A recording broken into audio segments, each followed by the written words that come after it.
साथियों नमस्कार। आज मैं आई हूँ पंच केदार में से एक मद महेश्वर में। ये गढ़वाल एरिया में है। बद्रीनाथ केदारनाथ जी यहाँ से बहुत पास हैं। मैं आई तो थी यहाँ पे शंकर भगवान के सामने अपना सर झुकाने, लेकिन यहाँ पे आके जो लोकल लोग हैं, जो यहाँ के गांव वाले हैं, उनसे एक नई बात पता चली। यहाँ के लोग एक अलग समस्या से जूझ रहे हैं। मेरे साथ ये सारे वो भाई लोग हैं जो यहाँ पर अपना रैन बसेरा करते हैं और पूरे मदमेश्वर जी के जो मंदिर है उसका पूरा रख रखाव भी यही लोग करते हैं। इनका ऐसा कहना है, और मैंने बहुत सारे कागज देखे, कि सन 1914 से ये लोग यहाँ पे रह रहे हैं। इनके पूर्वज यहाँ पे रह रहे हैं और इनके पूर्वज ही मंदिर का रख रखाव करते आए हैं। मदमेश्वर जी का जो मंदिर है वो आप मेरे पीछे देख सकते हैं। कहा जाता है कि लगभग 500 साल पुराना मंदिर है। ये भी कहा जाता है कि आदि शंकराचार्य जी यहाँ पर आए और इन्होंने भी यहाँ पर मंदिर की स्थापना करी, और उसके बाद से ये मंदिर जो है ये हिंदू धर्म में बहुत ही महत्वपूर्ण है। अब इन लोगों की समस्या क्या है? संक्षिप्त में, ये एरिया जो है वो सरकार ने इको रिजर्व डिक्लेयर कर दिया है। मतलब ये एक वाइल्ड लाइफ सेंचुरी तो है ही, ये एक सेंसिटिव जोन भी है। इसलिए क्योंकि यहाँ पर बहुत सारे जानवर पाए जाते हैं, जैसे कि चीता पाया जाता है, भालू पाया जाता है, और जिसे हम कहते हैं कस्तूरी डियर, वो भी यहाँ पे पाया जाता है। अब सवाल ये है कि लगातार फॉरेस्ट डिपार्टमेंट पिछले 25 से 30 सालों से इन लोगों को नोटिस देते आ रही है और इनसे कह रही है कि ये सरकारी जमीन पे आपने जो भी कुछ अपना बना के रखा है इसको हटा दीजिए। यदि आप कैमरा घुमाएंगे तो आप देखेंगे कि किसी प्रकार का कोई पक्का कंस्ट्रक्शन नहीं है, कच्चा कंस्ट्रक्शन ही है। और इन लोगों का ये कहना है कि मंदिर में जो भोग चढ़ता है, मंदिर की चाबी, मंदिर के सारा रख रखाव हम ही लोगों की परिवार करते हैं।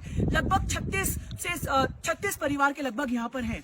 तो बहुत बड़ा गांव नहीं है, लगभग 200 से 300 लोग हैं। दूसरा इनका ये कहना है कि हम लोग जो लोग भी यहाँ पर आते हैं मदमहेश्वर मंदिर जी के दर्शन करने के लिए, उन लोगों को कहीं तो रहने की जगह चाहिए। जब मैं कल आई तो कल मैं 12 घंटे चली हूँ। मैं फर्स्ट टाइम सोलो ट्रैक कर रही थी, तो संभव नहीं है कि जो लोग 12-14 घंटे चल के आए उसके बाद वो वापस बहुत लंबा चल के जाए। तो यहाँ पर रहने की कुछ तो व्यवस्था होना चाहिए। अब फॉरेस्ट ऑफिसर इनको कह रहा है कि सब कुछ खाली कीजिए, ये सरकारी जमीन है, और बाकी यहाँ पे रहने के लिए क्या होगा, मंदिर का जो रखाव है, मंदिर जो समिति है उसके जो लोग हैं वो कहाँ रहेंगे, इसका सरकार के पास कोई जवाब नहीं है। तो आइए मैं आप लोगों को इन लोगों से सीधे बात कराती हूँ। आपका नाम बताइए, आगे आइए। आपका नाम क्या है? भगत सिंह। आप संक्षिप्त में जो लोग आपको देख रहे हैं बताइए कि आप लोग यहाँ से कब से आप यहाँ पे रह रहे हैं? हमारा 5 पीढ़ी 10 पीढ़ी पहले से भी, पीढ़ियों से हम यहाँ पर रह रहे हैं। हाँ। आज तक हमारे पहले गाय भैंस बकरी रहते थे।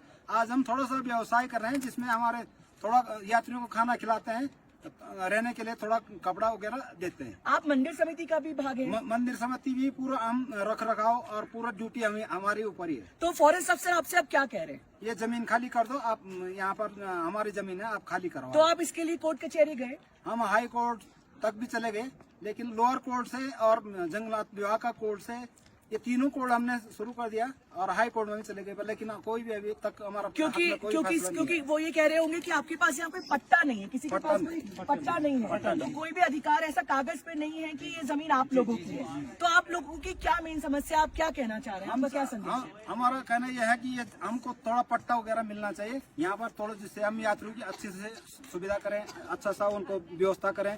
जो भी यात्री आता है तो वो मंदिर की शोभा तभी है जब यहाँ यात्री आएगा, कि आगे यात्री उसको देखेगा भव्य सुंदर, उसका तभी। अच्छा, सरकार यदि आपसे ये जमीन ले लेती तो आपको क्या डर है कि सरकार क्या करेगी? आपका नाम क्या है? आपका नाम बताइए। धन्यवाद जी। आपको क्या लगता है कि सरकार आप लोगों को, सब लोगों को निकाल के फिर क्या करना चाह रही है यहाँ पे?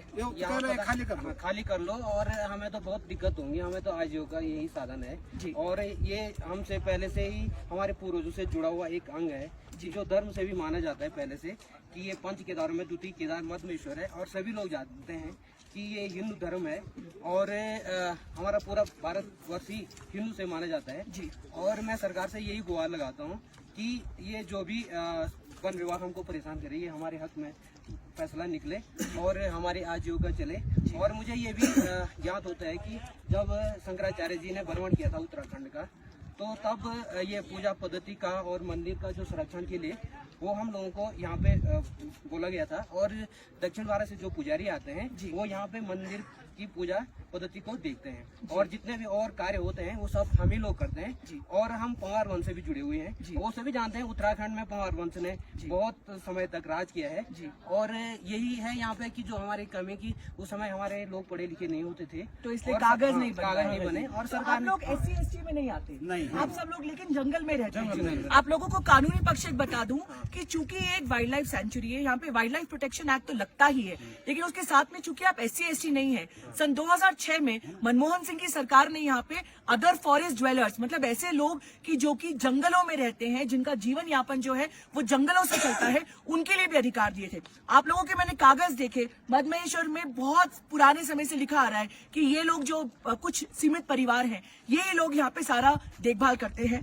तो आप लोगों के माध्यम से मैं सरकार तक ये संदेश पहुंचाना चाहती हूँ कि ये इतना बड़ा हिंदुओं का तीर्थ है और यहाँ पर ये लोग जो हैं वो न जाने कितनी सदियों से ना सिर्फ जो दर्शन करने आने वाले लोग हैं उनकी सेवा कर रहे हैं, लेकिन मंदिर का भी रखरखाव कर रहे हैं। ऐसे में सरकार को चाहिए कि ये लोग इनको पट्टे की कम से कम इनको सहूलियत दी जाए ताकि फॉरेस्ट डिपार्टमेंट इनको बाहर नहीं निकाला जा सके। कानूनी लड़ाई ये लड़ेंगे, लेकिन हम सब जानते हैं कि बिना कागज के कानूनी लड़ाई जीतना संभव नहीं है। हम देख रहे हैं कि जैसे केदारनाथ में भी, मुझे कहना तो नहीं चाहिए पर आप सब जानते हैं कि केदारनाथ में अडानी को रोपवे के लिए पूरा परमिशन दे दिया गया है। तो केदारनाथ में जब सरकार अडानी को रोपवे के लिए परमिशन देती है तो वहां पे हजारों लोग जो खच्चर चलाते हैं, जो छोटे